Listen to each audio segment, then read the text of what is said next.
Bueno, bien, ahora vamos a empezar el segundo video de la unidad número 3, donde vamos a ver las teorías de la elección racional, más específicamente las teorías de Downs y de Olson.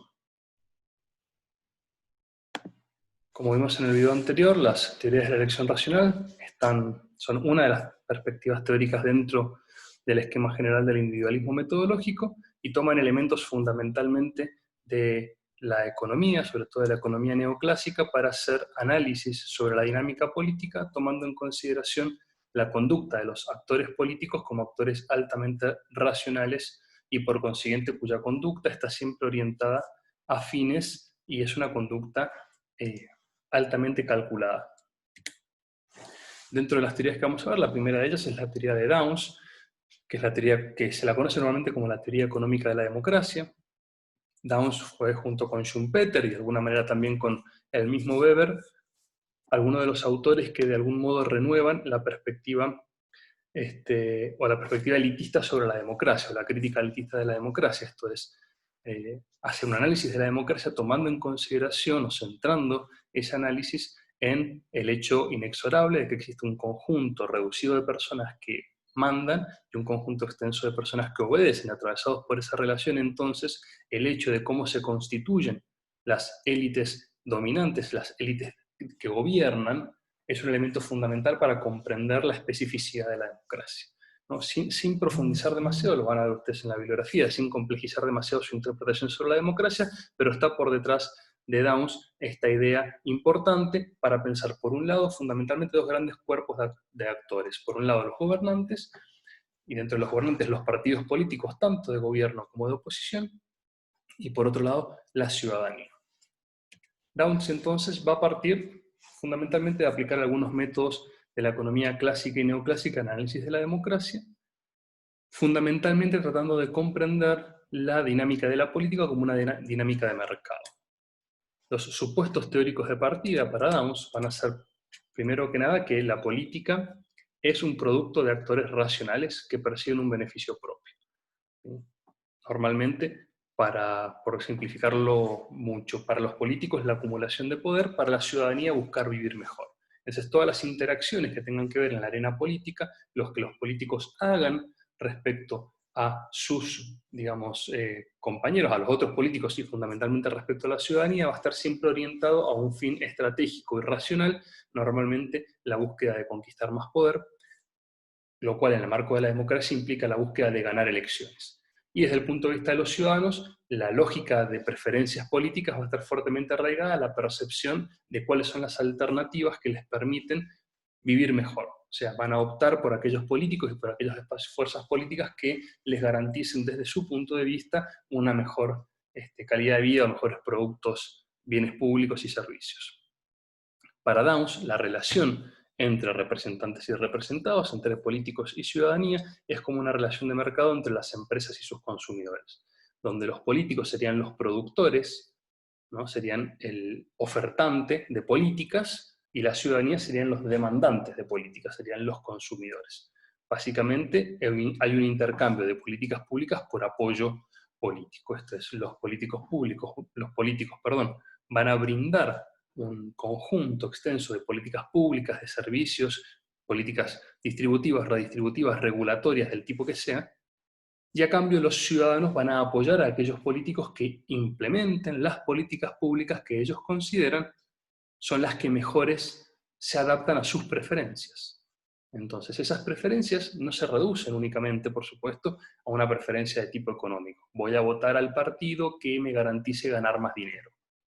Eso, sin lugar a dudas, es parte de la estructura de preferencias. Hay toda una línea de estudios derivada de esta teoría, que es la teoría del voto económico, donde eso aparece. Las personas votan juzgando cómo consideran que ha sido la gestión económica y cómo consideran que va a ser la gestión económica de los candidatos o los distintos candidatos.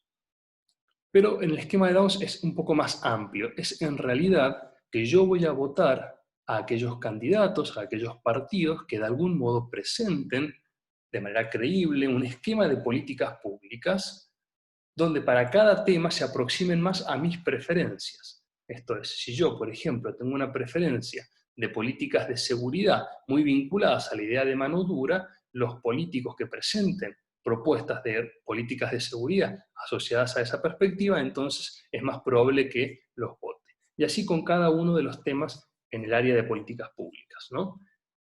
Básicamente entonces lo que nos va a mostrar Downs, lo vamos a ver a continuación, es que hay una distribución de preferencias en el electorado y que en base a esa distribución de preferencias los políticos construyen una identidad política y una propuesta de gobierno orientada hacia la estructura de preferencias de lo que observan como su base electoral potencial.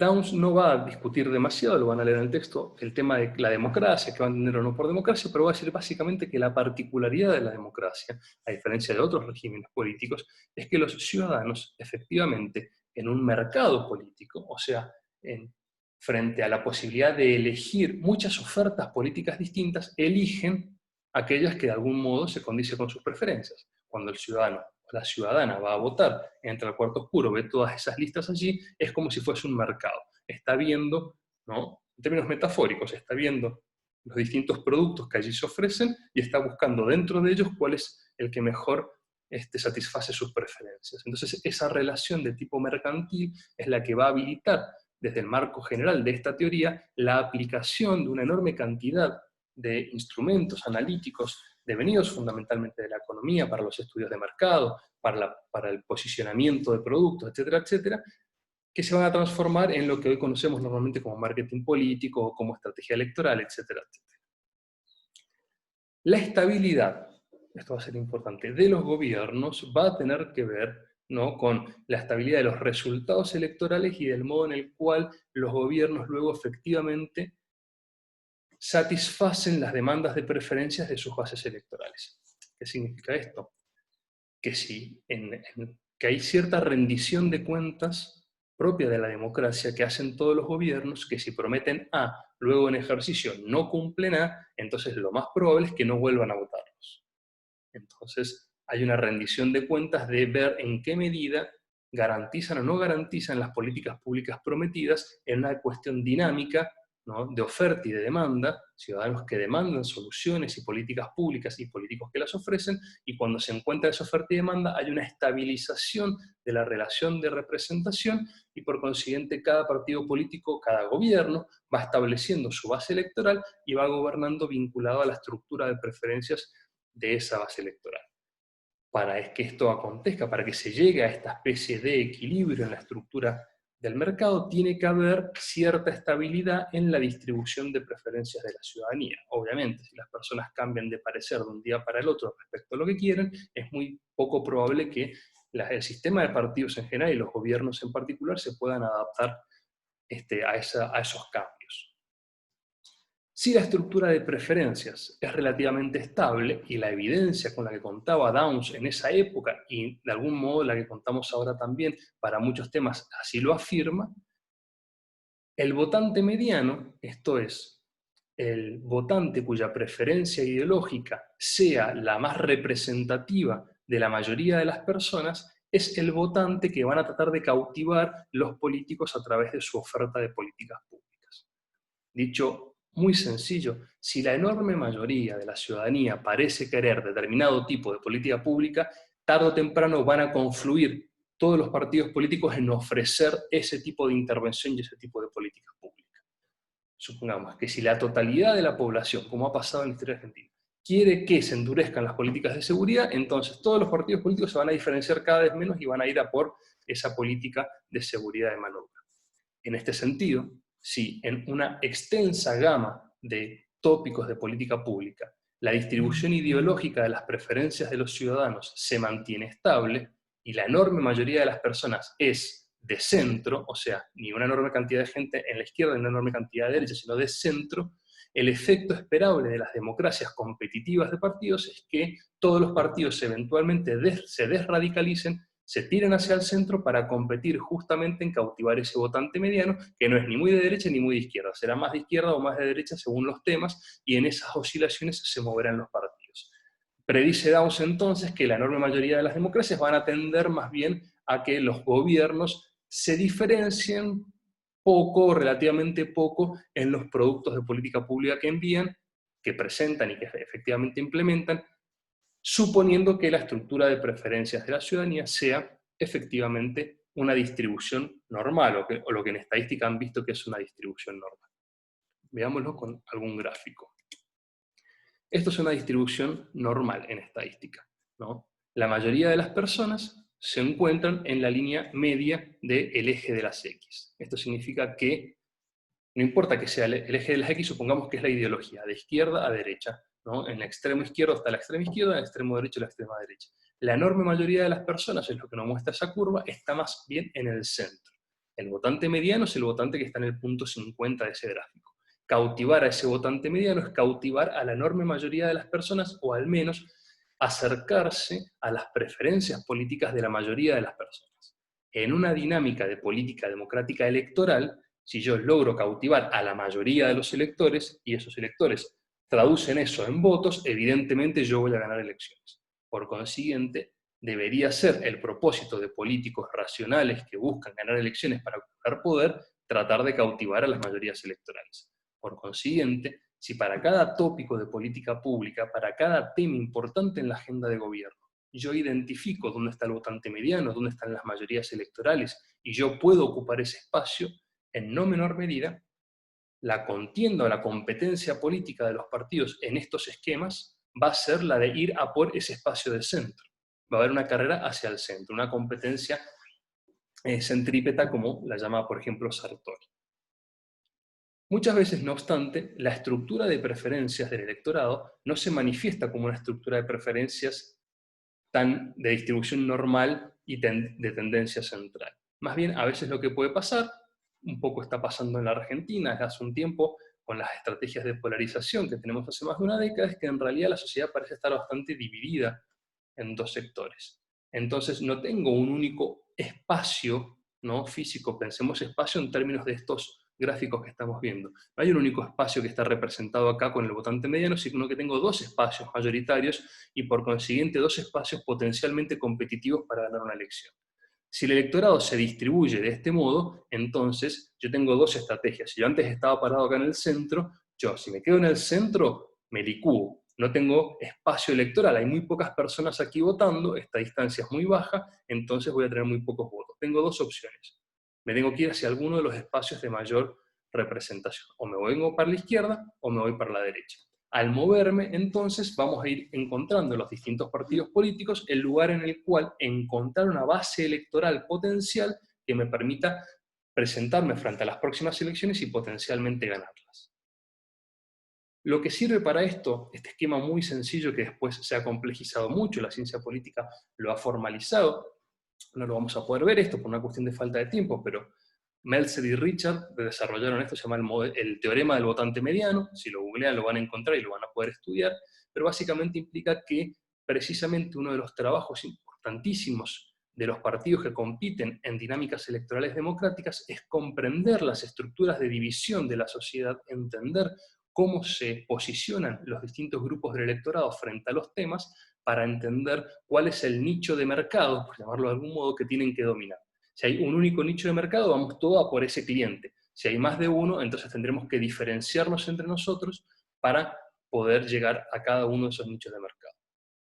Obviamente, a medida que me voy tirando más hacia la izquierda en este esquema, en este segundo esquema, me dejan de votar cada vez más los de la derecha. Mientras más me tiro a la derecha, me dejan de votar los de la izquierda. O sea, cada movimiento tiene una ganancia y un costo. En un esquema donde hay muchos partidos políticos, esto se complejiza bastante. Entonces uno podría decir que mientras más cantidad de partidos políticos hay, se presupone una mayor dispersión de las preferencias del electorado, por eso esa enorme cantidad de partidos se mantiene en el tiempo. Si las preferencias del electorado están muy acopladas en el centro, como en el gráfico 1, o muy claramente polarizadas, como en el gráfico 2, hay poca variación, entonces qué tan pronunciada o atenuada sean estas curvas nos dice bastante también de qué tan claro es el posicionamiento estratégico que tienen que tomar los partidos. Por supuesto que hay otros escenarios donde podrían haber múltiples puntos o no estar del todo claro ningún punto. Entonces, en estos escenarios se torna todo bastante más complejo. Hay muchos esquemas de teoría de juegos que ayudan a pensar estos escenarios, donde si yo estaba parado acá, en este 50%, en el tercer gráfico, ¿hacia dónde me conviene moverme?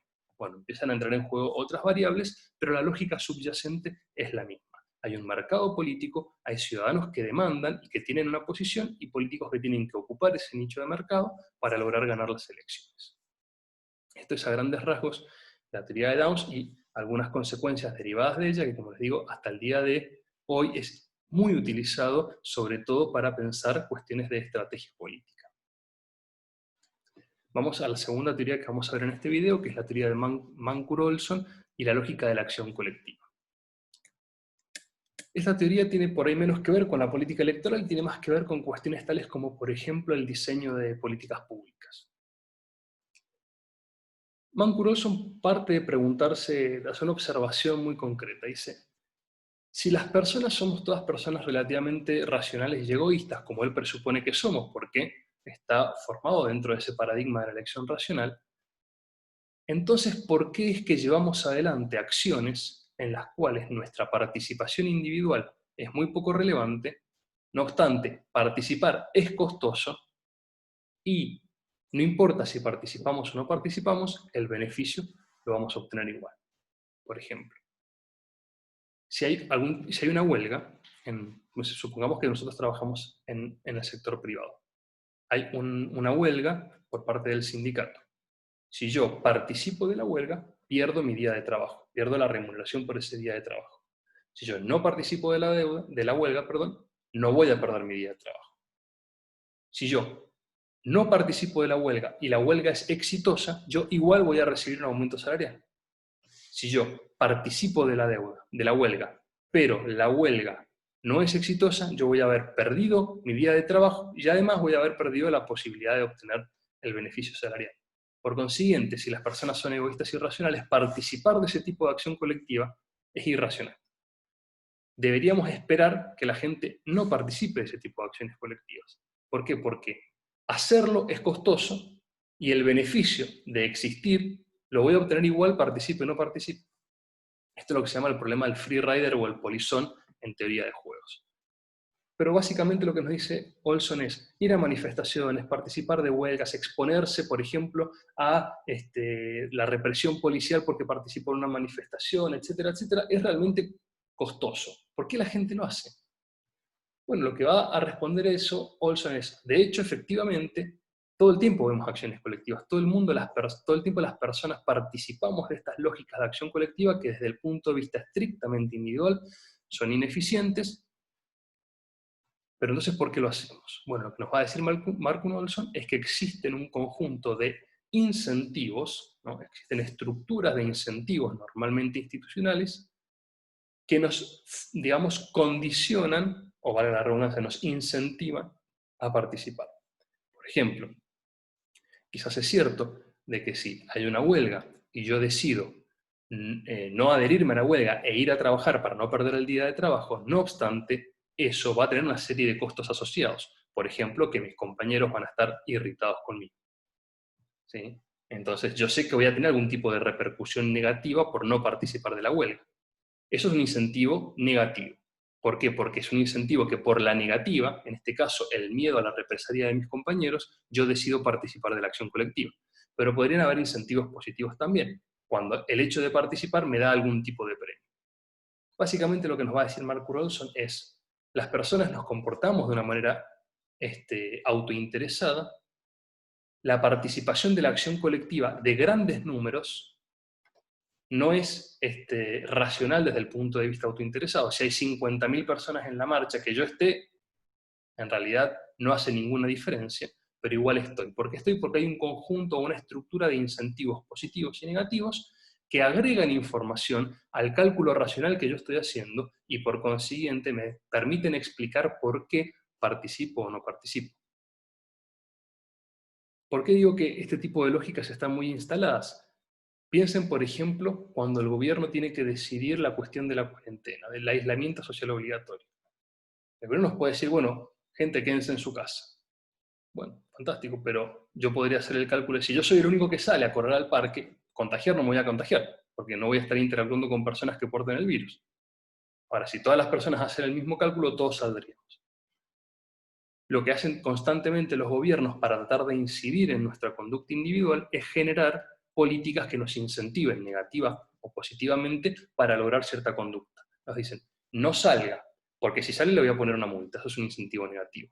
O no salga, ya aquellos que no salgan, entonces les vamos a, otro ejemplo, a aquellos que donen plasma les vamos a dar tanta plata. ¿Sí? O sea, generamos incentivos, insisto, por la negativa o por la positiva, para que las personas efectivamente participen de acciones colectivas que si quedan libradas a la individualidad o a la racionalidad autointeresada individual, es muy difícil que se concreten.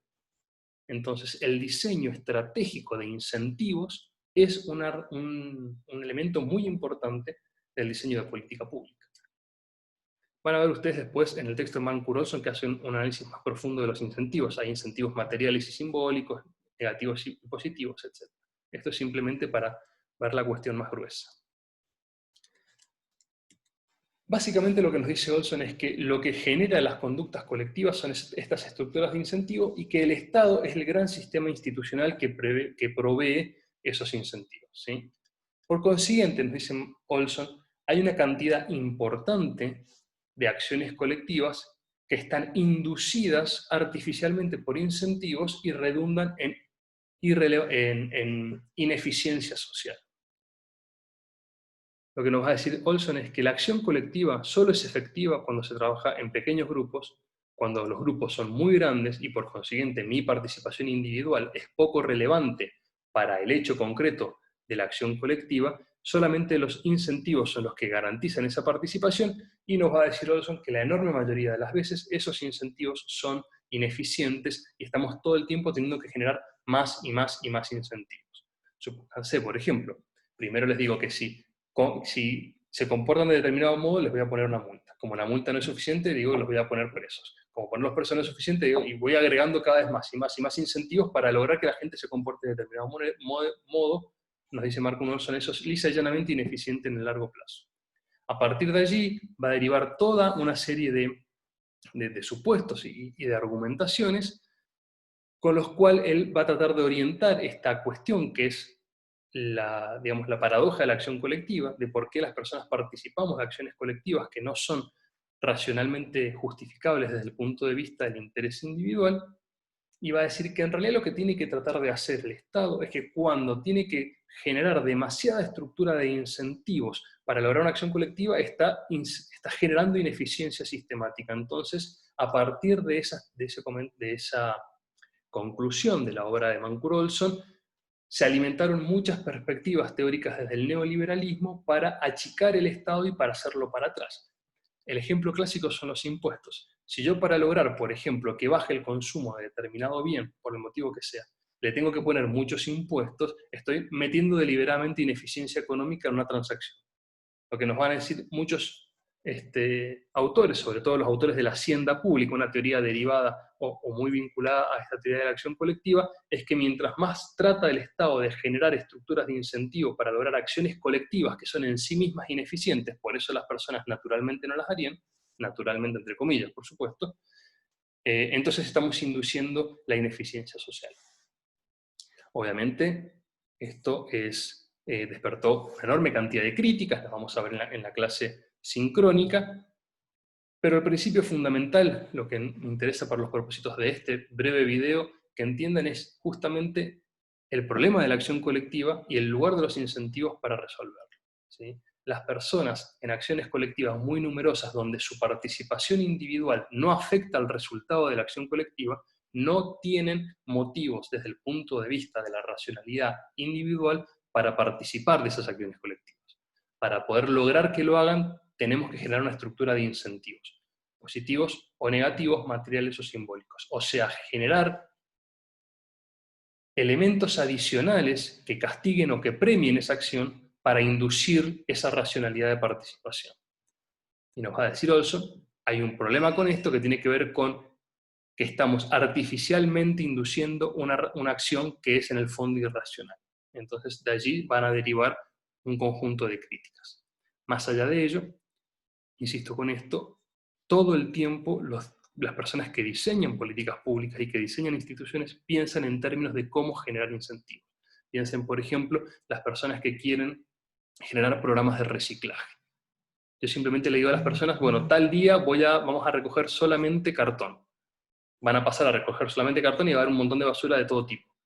Entonces, la gente no quiere participar de esa acción colectiva. ¿Qué vamos a hacer? Le vamos a poner multa a las personas que no saquen cartón los días jueves, por ejemplo. O a quienes sí saquen cartón los días jueves le vamos a bajar tanto por ciento de la tasa municipal. O sea, generamos incentivos todo el tiempo para lograr que las personas se comporten y participen de una acción colectiva que queremos generar y que no se estaría generando de manera más espontánea. Bien, en el próximo video vamos a seguir avanzando entonces con otros temas de la unidad número 3.